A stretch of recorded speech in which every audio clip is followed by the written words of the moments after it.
everybody, this is Deuce the Wild One here, and I'm going to give you a little bit of a story, on my backstory about how I became a greaser and how I got involved with the lifestyle. So how I became a greaser, I grew up around the lifestyle. My dad was a hot rod and custom car builder for years before I ever was.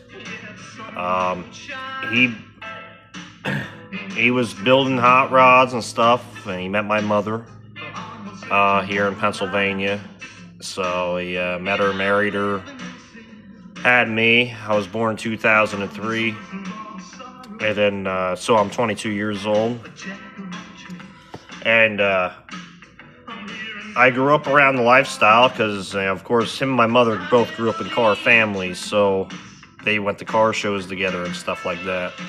So they always thought the greaser stuff was cool. When I was a little kid, they put me in red Chuck Taylors and little jeans and little kids' hot rod shirts, black or white t-shirts, and, grease my hair up in a pomp and ducktail, whatever.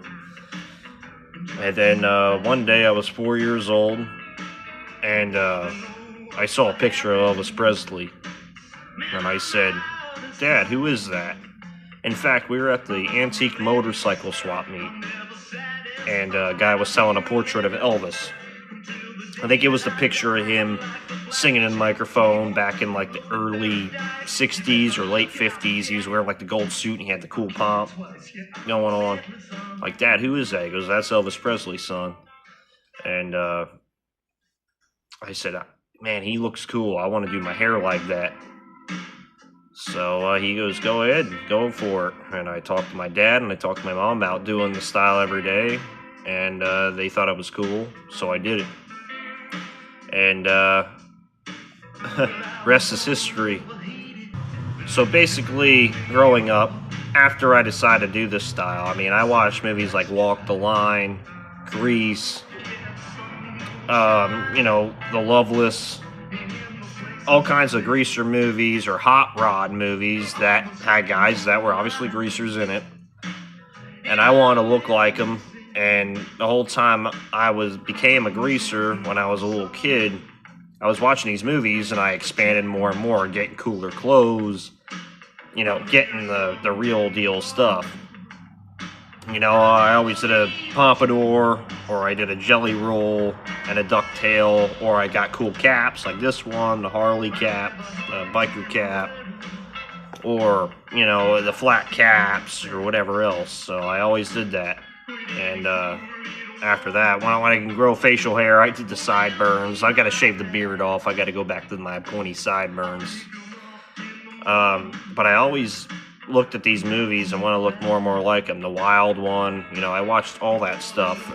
And the guys I grew up around were big influences on me when I came to the custom car and the hot rod culture and the lifestyle. Getting crazy, drinking beer, cruising in our cars, doing burnouts, all kinds of stuff, I was way into it.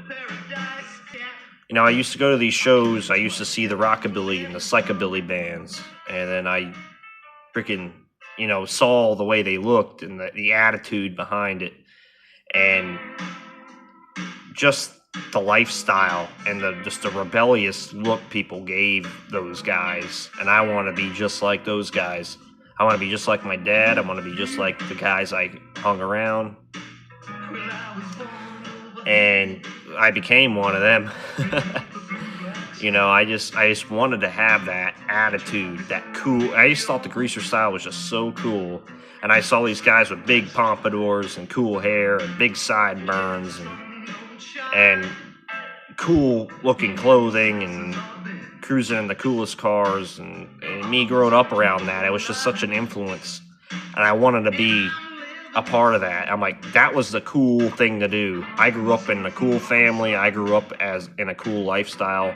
I always wanted to be like that, and I thought it was normal. That's what I grew up around, so I just thought, hey, this is a normal thing for me. I thought all kids knew about this, and they didn't. I did. So I decided to become a part of it. And I know a lot of the guys from my childhood. Now I know a lot of the guys that are still greasers and rockabilly cats, and I'm friends with them now. And these are the guys I looked at when I was growing up. And I tell you what, back in the Philadelphia area when I was a kid, there was a huge scene here. There was a really badass rockabilly greaser scene in the area. Reading, Pennsylvania, Philadelphia area, it was a badass scene. And I grew up with that, seeing that, and I'm like, man, this is so cool. I got to be a part of it. So that's a little bit how I became a greaser and my story behind it. So I was born greaser, basically, and that's why I'm here to influence people that weren't born greaser. If you want to get involved with it, I'm the guy to teach you because I know all about it. I grew up around it, and it's a very cool thing to be a part of. It's a big family thing. Not all greasers get along, There's some guys I don't get along with. Some of the guys I looked up to when I was growing up, I don't get along with today. But you know what? They were still influencers, and I still respect them, so it's all good. All right, everybody, deuce the wild one out.